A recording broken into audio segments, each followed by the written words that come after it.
Welcome back to DJ's Chronicles. Brendan's reading again. This time, it's The Battle of Washington Square by Richard Connell. It was originally published in 1924, and I'll warn you, it's a pretty weird story about a guy who got brain damage. So me, yeah! Oh, I'm just kidding, not me. This is The Battle of Washington Square. I think I tried to be funny, but I don't think it was funny. I'm sorry, guys. He wore no collar. If he had, it would have been a size 13 and a half. He didn't because collars cost 20 cents, and 20 cents paid his overhead expenses for a day. 2 meals of stew and coffee at Emily's Busy Bee lunchery. Music by the elevated trains, and enough tobacco to make 50 cigarettes. His collarlessness did not worry him.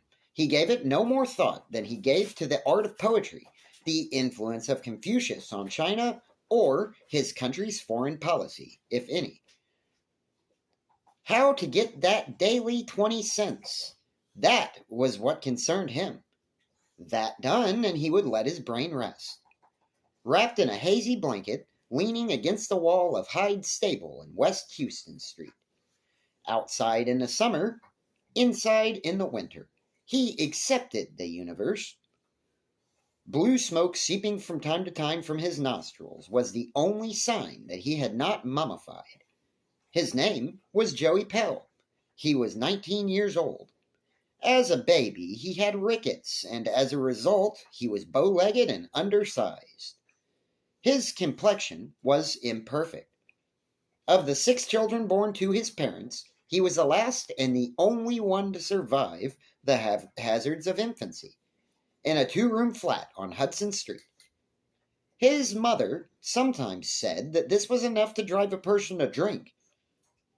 Her husband, however, a truckman chronically on strike, would remark, by way of repartee, that it was quite unnecessary to drive her to drink. She would reply, in part, that his own record as a teetotaler was not unimpeachable. At this point in the conflict, little Joey knew it would be an act of prudence to slip out of the room that served as kitchen, living room, and his bedroom. He was a timid, easily frightened child, and had apparently inherited none of his parents' bellicose corpuscles. One day, he went out and never came back, and his parents thereafter quarreled in peace, while he attached himself to the stable as an unofficial valet and general assistant. Now, he was afraid of horses, and he had never conquered that fear entirely. But the stable was warm, and the men gave him dimes for helping with the harnesses, so he stayed there. His was not a soul for high adventure. They let him hang about the stable because he tried to be useful. There was only one sort of job he'd balk at. He would not go near the mules. Of mules, he stood in deathly fear, for when he was 6, he had seen a man trampled to death by an angry mule, and the look of fright that had come on Joey's face on that occasion had never entirely left it.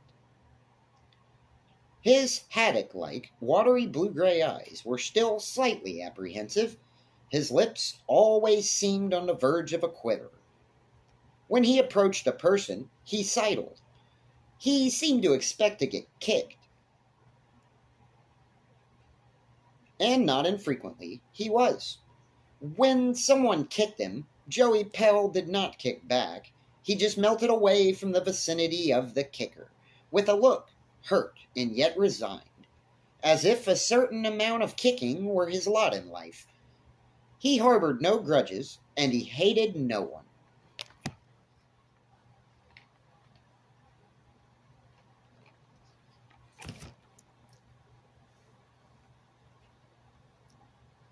For one thing, his memory was not good enough for him to be a good hater, and besides, it took venom and energy to hate, and he had neither. His lack of pugnacity barred him from the society of the other boys of that part of the city, for they all aspired to be pugilists. I think that's how you say that. Or, failing that, competent members of the Hudson Dusters, the YO Boys, the Gophers, or other gangs of that sort. Their evenings were full of fantacuffs. Joey would have liked to be one of them, but since they did not appear to want him, he accepted the fact. Joey Pell had learned to read much later than the other boys, and reading was still somewhat of a labor for him. He rarely got beyond the comic strips and the newspapers. These he pored over with knit and sober brow. What went on in the world outside his stable mattered little to him. Kings might be hurled into the dust. The dogs of war might growl and gnaw their leashes. Black calamity might threaten the land.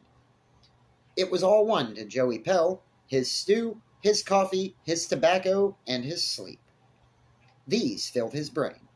It was not a large one, and he had room for little else. It may have been that the rumbling of events in the world reached his ears, but they never quite penetrated into his head. The men in the stables had been growing more and more excited about something. A war of some sort, Joey concluded. It was much too remote an affair to concern him anyhow. Then one day, something exciting happened to Joey Pell. He received a letter. It was the very first letter he had ever received in his life. And he stood in front of the stable, fingering it gingerly with dirty hands. He was a little alarmed. Why should anyone write to him? Probably it was a mistake, so he stared at the address label again. Joey Pell, in care of Hudson Stable, West Houston Street, New York City. Himself beyond question, he wondered what he had done. So he tore open the envelope and pored over the printed letter inside. He wondered why he should be called upon to present himself at a certain place and time. The letter confused him, so he took it to Philip Hyde, who owned the stable. Hyde glanced at it. "Well, they got you," Hyde said with a grin. "Got me? Yeah, you gotta fight." "Me? Fight? Who?" "Say, stupid, don't you know that there's a war on? This here means you're drafted." Joey liked camp. For the first week, he was in a daze. The officers who examined him seemed blurred and enormous. He was lanced by a fear that he must immediately shed blood, or have his own shed. It seemed a poor choice to Joey Pell. When he found that the day he must engage in actual combat was remote, he began to enjoy the military life. Never before had he been so well fed, had he had such a clean, warm place to sleep, had he had such trim new clothes. He realized this, and he did what he was told to do, wholeheartedly. He was afraid that he might be put out of the army. The regular life suited him. It was pleasant to have someone else do all the thinking. He liked to do things by the numbers anyway. 1, 2, 3, 4. He liked to march along, hep, hep, hep, hep, in step, shoulder to shoulder with the other soldiers. He belonged with them. He began to take trouble about his hair and fingernails, to take an interest in baths. His chest grew an inch, and his biceps grew more firm. Joey Pell learned many things at camp. One of them was bayonet fighting. At first, it made him tremble and turn sick inside, but he got over that. "Hey, you, with the pasty face," the sergeant barked. "Put some life into it. It'll make a man of you." Joey tried to do so, but he found it hard to be enthusiastic about stabbing even a dummy. "Get mad," roared the sergeant. "Hate 'em. Drive it into their guts. Curse 'em as you thrust. Give it to 'em. 1, 2, 3. Joey was a good soldier. He was told to hate, so he hated. He learned to drive the keen point of his bayonet into the straw intestines of the dummies. As he did so, he gritted his teeth and sharply cursed at them. He came to hate each of the dummies with a personal hate by the end of that. The other soldiers in his squad did not talk much about the war. Mostly, they talked about girls and baseball or prize fighting, and the bartenders they knew, and of what the lieutenants said to them, and of their own daring retorts to him. Sometimes, in sentimental moments, they showed one another pictures of wives, sweethearts, or babies. When they did talk of the war, they cursed the men they were to fight against, and told stories of their savagery in the field.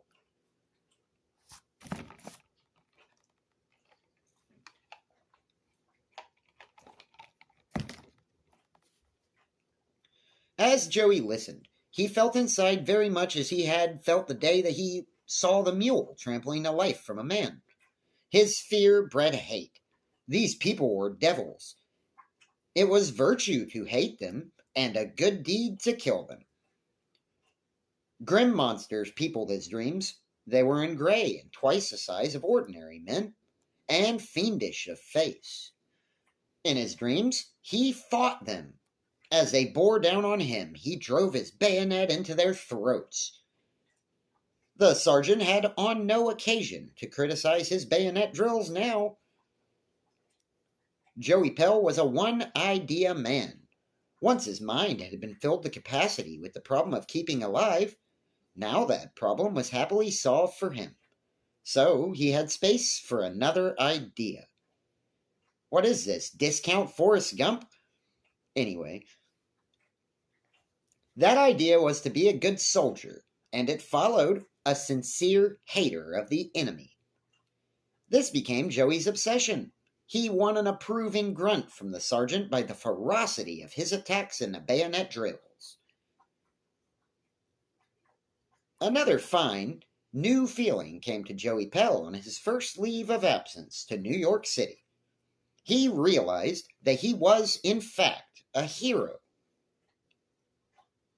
He saw that he was a person of importance for once.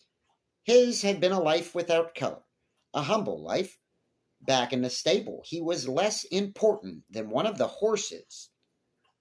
Not the faintest beam of limelight had ever fallen on his small figure in that manure-scented obscurity.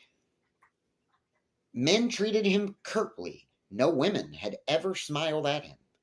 He had been unwanted, but now it was different. He was a soldier.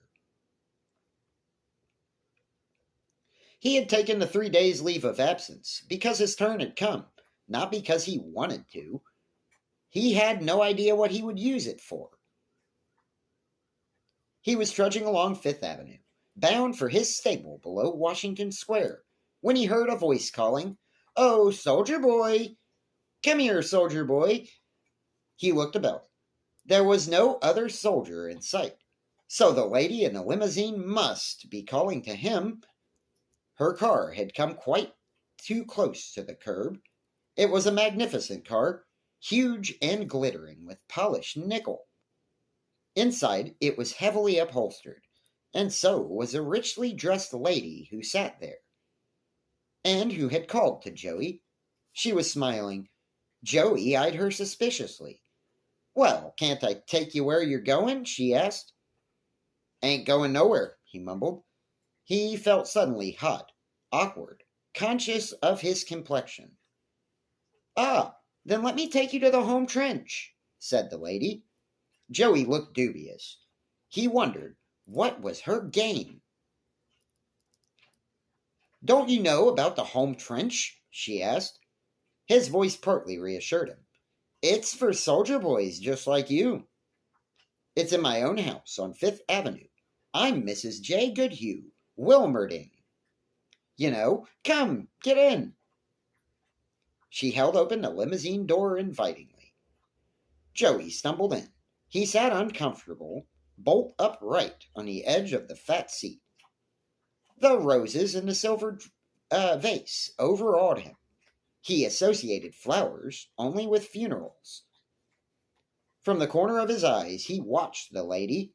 Perhaps, he thought, she was a spy who had tried by honeyed words to get important military information off of him.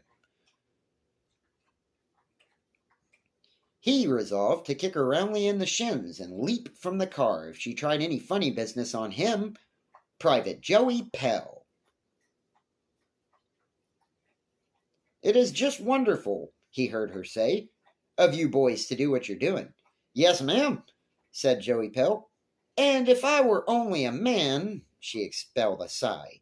"But since I'm not, I'm doing a bit of, or I'm doing my best, or what the fuck? I'm doing my bit as best I can.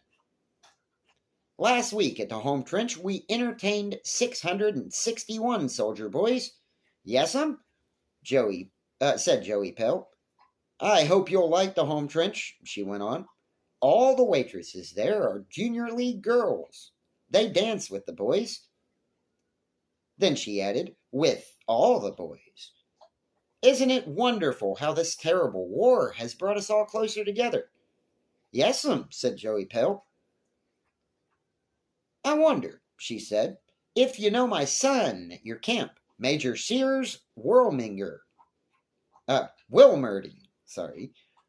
on the general's staff." "Know him," said Joey Pell. "You must introduce yourself to him when you go back." "Yes'm," said Joey Pell, with mental reservations. "You see, I consider all soldier boys my sons," she said. "Ah, here we are, at the home trench." The martyr car purred up to the curb before an opulent brownstone house on Lower Fifth Avenue. Over the door was a sign, decorated with flags. "The home trench. All soldiers welcome." Joey followed Miss Wilmerding into the house. Inside, a pretty girl pounced on Joey. She asked his name and pinned a tag on his coat bearing the words, "I am Private Pell." Blinking, he stepped from the hallway into the large front room. It was filled with soldiers and girls.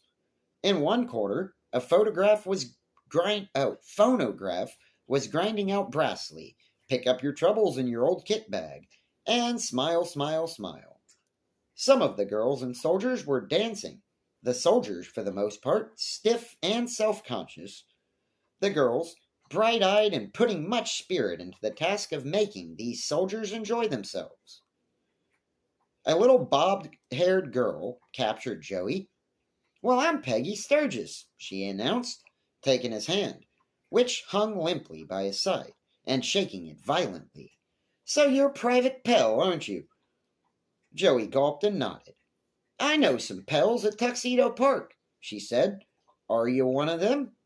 "Know 'em," said Joey. "Well, shall we dance?"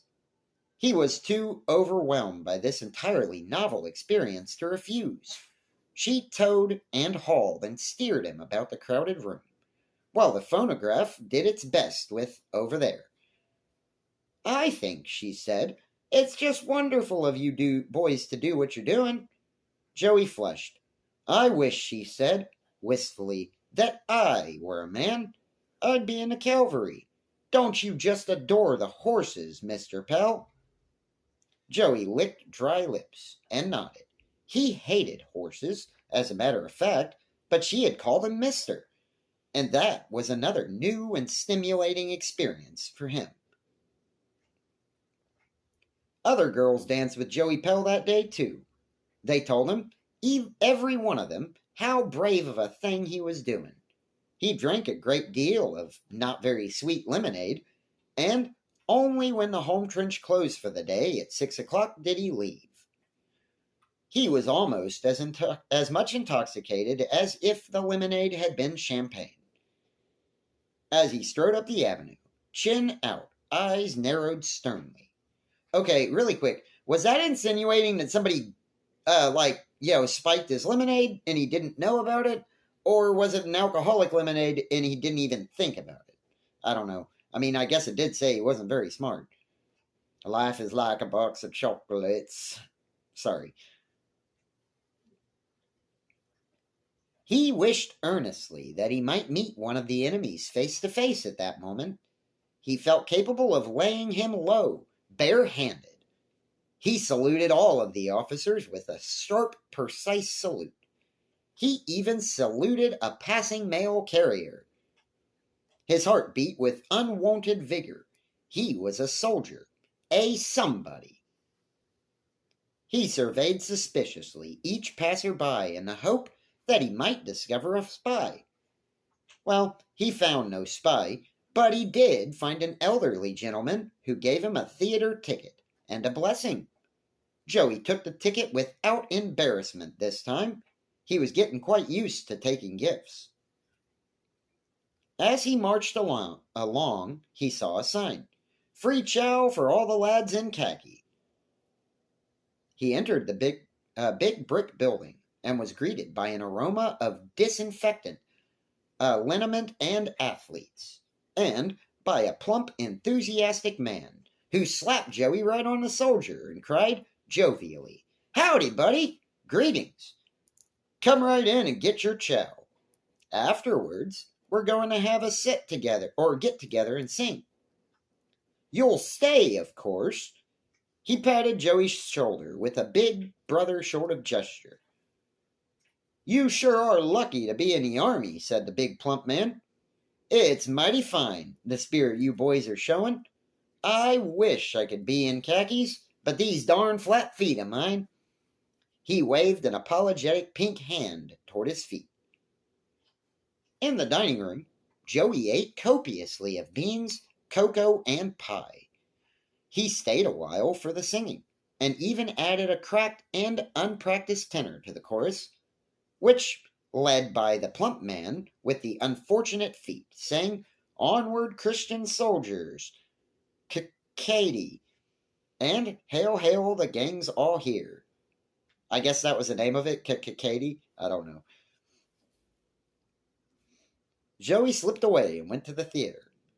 A war play was being given. A moving piece with blank cartridge battles and air raids off stage, and a whole corps of villains in the persons of enemy officers. Cold, sneering devils with spiked mustachios and evil habits. Joey hissed them loudly. He was so carried away indeed that at one critical juncture in the play he contemplating swarming over the footlights and doing violence to the chief villains. A fiend in human form, if ever there was one.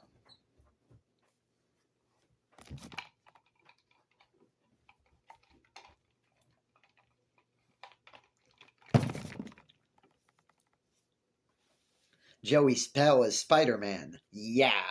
Oh. He was diverted from him. Sorry. He was diverted. Okay. He was diverted from this by an opportunity closer at hand. Between acts, a speaker urged the audience to buy bonds to support the war cause. The speaker was eloquent, and he pointed dramatically at Joey, who sat in the fifth row. "Boys like him," said the speaker, "are giving their lives for you. Will you not give your dollars?" Joey blushed with a happy pride. The eyes of the house were all on him. Pretty girls pass subscription blanks. The man in front of Joey did not take one. He was a stumpy man with a round, bristled head. Joey had had his suspicions of him. "Don't be a slacker," the girl with the blank said. "I am not a slacker," returned the man. His voice was guttural. The enemy officer on the stage talked in the same tone, Joey had observed. To Joey, his duty was plain. He leaned forward and hissed into the man's ears, "You buy one of them, see?" The man looked around. His face was purplish and obstinate. He glared at Joey. "I will not," he said. Again, Joey saw his simple duty, so he punched the man squarely on his bald nose. The man punched back, but a dozen fists descended on him from all sides, and he was hustled up the aisle by the ushers. He had passed a member of the audience. Oops. Okay. As he passed, members of the audience, they took kicks at him. Joey was left in possession of the field. He glowed. On the way out, several men, strangers, shook hands with him. One man gave him a box of cigarettes. Joey Pell returned to camp in high spirits. The wandering, furtive, foggy look of his stable days was gone from his face. The droop was gone from his spine. He had found himself. He was a soldier, a person to be admired, respected, and even feared a little. In his dreams, he single-handedly held the breach against a prodigious number of the enemy. They charged upon him, but he, though bleeding from a dozen wounds, did not retreat. He held them back with rifle, bombs, bayonet, and even fists. He hurled them back until he was ringing round by piles of the slain. The enemy fell back at last, before his fury. Then came the general, who pinned a large medal on Joey's chest. "You are a man," said the general, "and a soldier. Give me your hand, sir." Joey saluted, then fainted. In some dreams, he never recovered. He was given a military funeral of considerable pomp. He even saw his tombstone in those dreams, with the word carved on it, Private Joey Pell. He died for his flag. Why have I been saying Joey Pell? It's Joseph Pell. Sorry about that. He saw Miss J. Goodhue Wilmerding in black, sobbing. He saw Peggy Sturgis, inconsolable she was. He saw the pretty girls at the home trench in tears. He even saw the plump man with the treacherous feet turn his head away to hide his emotion. That's a weird way to describe somebody's feet. In most of his dreams, however, he permitted himself to survive. Badly wounded, of course. He saw himself nursed back to health by Peggy Sturgis, under the solicitous maternal eye of Miss Wilmerding. He saw himself given a good job by a grateful government, something with a large salary and not much work. He continued to go to New York often. He invented sick sisters, dying mothers, important business of a private nature. He would step out into the rattling rush of the city with the tread of a conqueror. He liked the friendly, approaching glances that were cast on him. His appetite for difference grew keen. It was an enormously fine feeling to sing with military step and carriage up Fifth Avenue on a crisp day, uniform pressed, shoes shined, and with campaign hat rackishly shading eyes. They managed to look grim, warlike, and noble all at the same time, and yet did not miss a single sign of interest or sympathy in a single passing face. It was a never-ending source of delight to Joey Pell that he could step to the curb and signal any of the handsome motor cars that were passing, and have the cars stop for him. He'd be treated as an honored guest by the occupant, and be driven wherever he wished to go. It was pleasant to know that he could not walk 2 blocks without having some well-dressed person stop his motor car and invite Joey in for the ride. He spent whole days being taken up Fifth Avenue and then back again. He got so that he only accepted from the most expensive cars. Always, he found a ready welcome at the home trench. Miss Wilmerding was so gracious, and Peggy Sturgis so interested and so eager that he should feel at home. And there were many other places that opened their doors to him. Curbs and rest homes and private homes. He was called Buddy, and told many times how proud everyone was of him. He was indeed not a little proud of himself. He was attacked by an urgent desire to live up to what he was expected, what was expected of him. To be a hero, in reality, to win medals, to do violence to the enemy. His hate, daily more bitter, demanded an outlet. He began to ask the sergeants, "When do we go across?"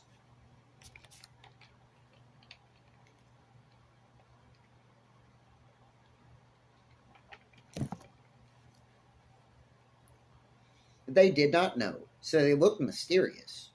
He began to be worried. He had a fear that the war might be over before he could get into it.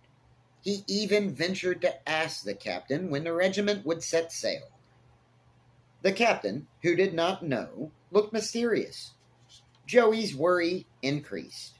His dreams became haunted by visions of an early peace, or by the specter of himself being left behind when his regiment did at last sail. Why didn't it sail? Surely he was ready. The day toward which all Joey Pell's thoughts had turned did come. The sergeants looked more mysterious than usual. The officers whispered together and looked very wise. At retreat, the captain announced the news with a suitable gravity. Joey quivered from the peak of his campaign hat to the nail-studded soles of his army shoes. The regiment sails for Hoboken, May 5th. In all his life, Joey Pell had never heard more exciting, more gratifying words. May 5th was but 6 days distant. Joey cajoled a one-day pass to New York from the top sergeant. It was one of the brightest days he had ever known. Everyone was so kind to him. At the home trench, they were especially nice to him. Miss Wilmerding had him to dinner in her own dining room. And they had some turkey. To Joey, for anyone to have turkey at any time but Christmas was quite unheard of. It made him surer than ever that he was a personage. They all wrung his hand when at last reluctantly he left, bearing a load of ristles, sweaters, trench mirrors, candy, and cigarettes. The night before he was to sail, Joey Pell did not sleep at all. He lay watching his equipment. Now and then he examined it to see if it was all there and in perfect order.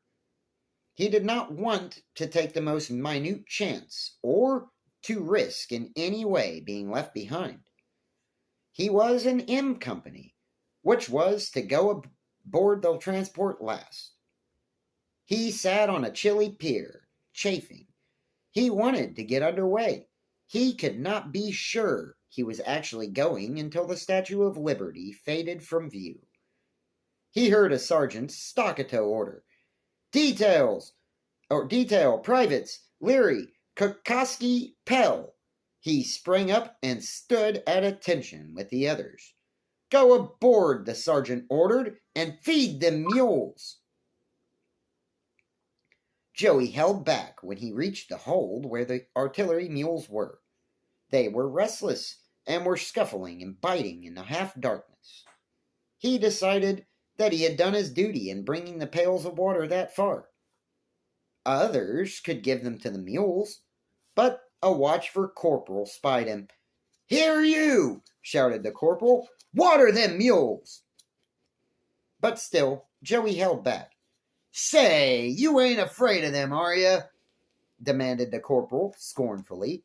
"No," said Joey, "not exactly, but—" "Don't be yella," shouted out the corporal. "Are you a soldier or aren't you, boy?" Joey picked up the pails, resolutely. Decidedly, he was a soldier. He shouldered his way in among the mules. They seemed gigantic, grotesque in the dimness. He sat down by the pails. It was then that a mule lashed out its steel-shod hoof. It hit Joey Pell square in the back of the head, sharply, and swift blackness fell on his brain. At the military hospital, in a deserted department store on Lower 6th Avenue, to which they rushed Joey Pell. The doctors said that his skull was crushed and that part of it was pressing on his brain. His regiment sailed without him, but Joey Pell never knew it. His was a curious case, the doctors said. They were able to relieve some of the pressure on his brain, but not all of it. He continued to exist, but he existed as a vegetable does. The part of his brain that gave him memory did not work at all. He had no past, no yesterdays.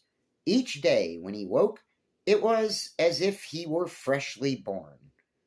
Certain habits remained: eating, dressing, simple motions, but he was quite unsensitive to impressions. Each day they told him his name, and a moment later he would forget it. He never asked how he happened to be there. He never asked about anything. He simply sat in the corner of the private room they had given him, quiet, apathetic. For 2 years the brain of Private Joseph Pell lay fallow. His mind simply closed up shop and went on vacation. So, while he sat there, impervious to anything, in a perfect vacuum, his regiment fought. The armistice was signed. His regiment returned. There was a triumphant march of Fifth Avenue. The regiment was demobilized, and the great city swallowed it up once more. The soldiers who had been clerks returned to their counters. The soldiers who had been truckmen returned to their trucks. It was May 5th, 2 years after Joey Pell's accident. The attendant on duty near Joey's room had gone to the floor below to play cards with another attendant. Joey Pell in his chair grew sleepy in the drowsy spring morning air. His head nodded forward on the bosom of his hospital nightshirt. He fell asleep. A fire engine bellowing past in the street below screamed with its siren under his window. The impact of the sound startled him awake. It jerked him upright in his chair. The sudden movement tipped the chair over, and Joey Pell pitched backward to the floor. His head struck violently on a sharp corner of his iron bed. He lay for a moment where he had fallen. Then slowly he pulled himself to his feet and stared, puzzled, about him. What was he, Private Joseph Pell, doing in this room on the day his regiment was to sail for the front? Then he remembered. They had made him go among the mules. One of the mules had kicked him in and stunned him. Certainly his head was still buzzed. The fools had carted him to this damn hospital, thinking he was badly hurt. As if a kick in the head could hurt a soldier. Decisively, Joey Pell tore the nightshirt from his body. His regiment was going to sail that afternoon at noon, and he was going to sail with it. He saw that he must act swiftly, but with caution.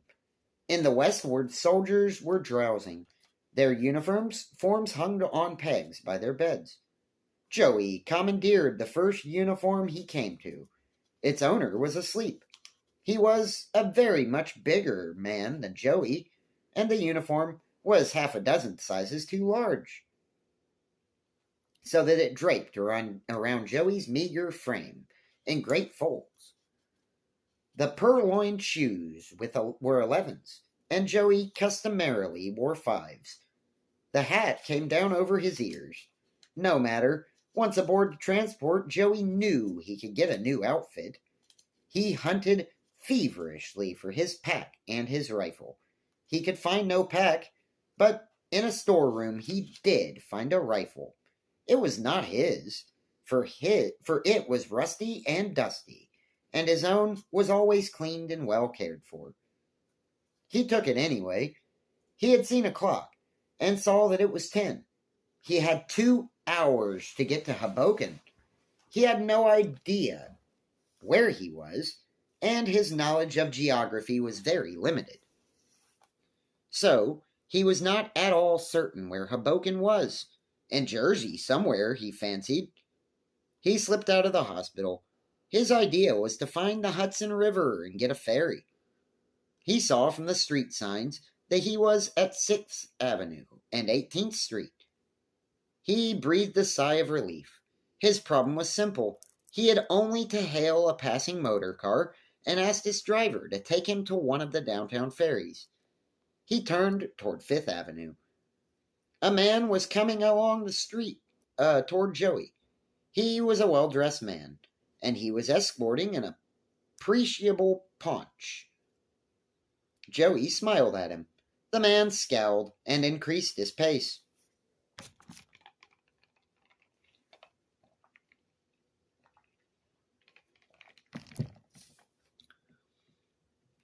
Joey reached 5th Avenue. People were hurrying along. They did not smile at Joey Pell. They hardly glanced at him at all. When they did, it was with scant interest and no friendliness. He wondered about it. A big major car cruised slowly past. There was a lady in white summer furs in the back seat, and there were orchids in a silver vase. Joey held up his hand as a signal for the car to stop. The lady just gave him a look obliquely. "Give us a lift," called Joey Pell. The lady leaned forward and said something to the chauffeur. The car jumped ahead and sailed at a swifter rate of speed down the avenue. Joey looked after it, and he scratched his head. He signaled another car. It did not stop. He signaled another. It did not stop. He signaled others. None of them paid the least heed to him. He stood, perplexed, on a corner. Something hard prodded him in the ribs. It was the nightstick of a policeman. "Move along there, Jack," ordered the policeman. "I've been watching you. If you want a panhandle, go down on the Broadway. 5th Avenue is closed, see?" "But," stuttered Joe. "Don't give me no argument," said the police officer sternly. "Beat it." He gave Joey Pell another prod with his club. Joey moved on down 5th Avenue. He was a little giddy. He wished he had time to show that big stiff of a cop that he could not talk to a soldier in that way. But time was going fast, and his regiment was to sail at noon. Joey Pell hurried along. He had no time to speculate about why no one smiled at him. He had an idea, and that was to go to the home trench, which was near 11th Street. Miss Wilmerding always had a car or two on hand. A word to her, and he'd be driven to Hoboken at top speed. He ran up the steps of her stately house. Someone had taken down the home trench sign, he noticed. He tried the door anyway, but it was locked. That was odd, he thought. It had always been open from 8 till 6. It must be stuck, he thought. So he pressed the bell. A jowlless man with sidebars came to the door and surveyed Joey in his tent-like uniform coldly. "Well?" inquired the man. Joey Pell started to enter, but the man barred the way. "Where are you going?" he demanded. "I'm going in," said Joey. "Want to see Miss Wilmerding." "You'll have to be announced," the man stated. "What are your name and business?" "Why, Joey," stammered. "Just tell her it's Joey Pell, Private Pell. She knows me." "Wait here," said the man, and he closed the door. Joey Pell waited. It was all very strange, he thought. He could look in through the window and see the long front room. Usually it was crowded with soldiers. This day it was empty.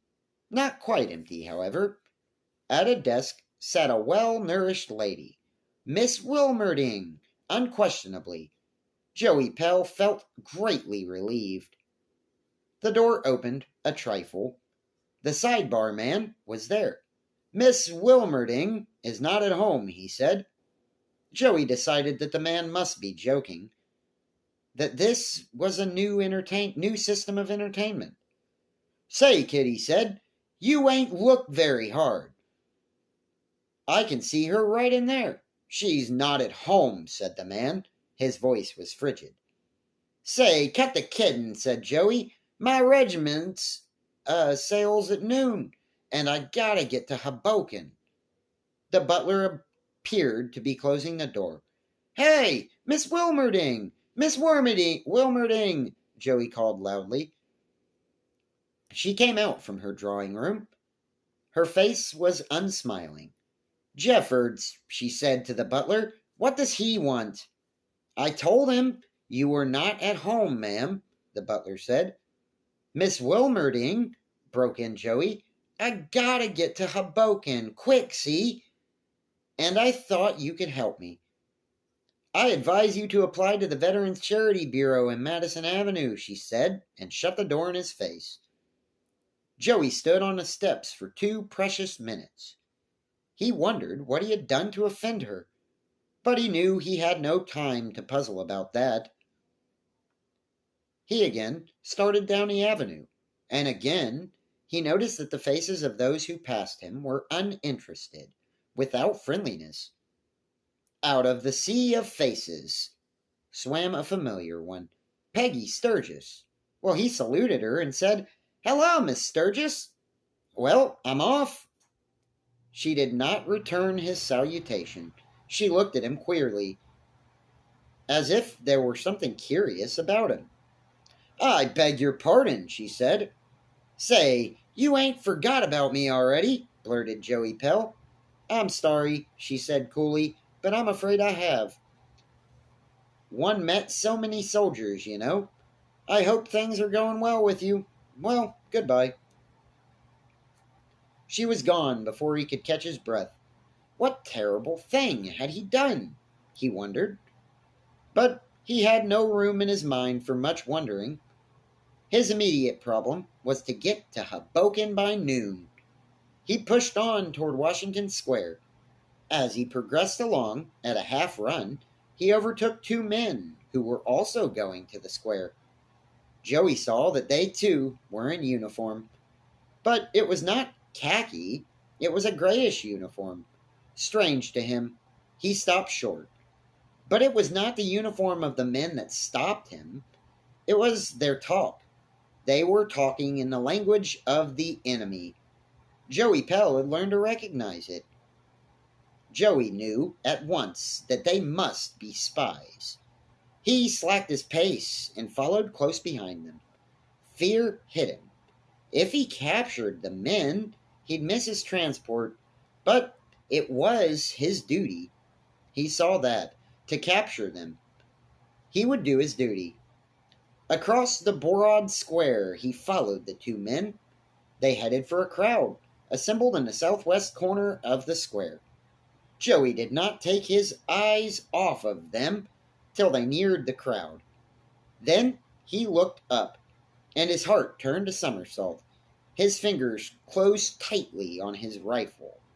The crowd was forming in a military formation, and they all wore the same strange, garish uniforms as the 2 spies, and furthermore, they were speaking the same language. Joey stopped and stared. The uniformed men carried a banner. It bore words in a foreign language. The truth came to Joey Pell in a sickening flash. The enemy had captured New York. How or when, he did not know, but that they held Washington Square. He watched them, petrified with horror and hate. He tried to decipher their flag, but it meant nothing to him. He could not read its inscription.